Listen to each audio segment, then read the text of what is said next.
অনেকেই বলে আমি বলে কচু খাই না। এই যে দেখেন অজাত পাগারের কচু, ভালো করে দেখেন। অজাত জঙ্গলের মানে কচু নিয়ে এসছি ভাই। এখন ভাই ভাতের সাথে খামু। আপনারা ভাই লক্ষ্য রাখবেন খাই কিনা। এই যে দেখেন ফুলটা যে আছে, এই ফুলটাও খামু ভাই। দেখেন, বিসমিল্লাহ।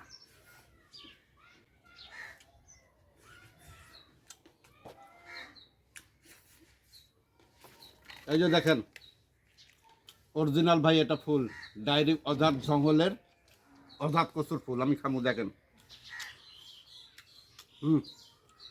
ভালো করে দেখবেন, এটা কোনো প্লাস্টিক না।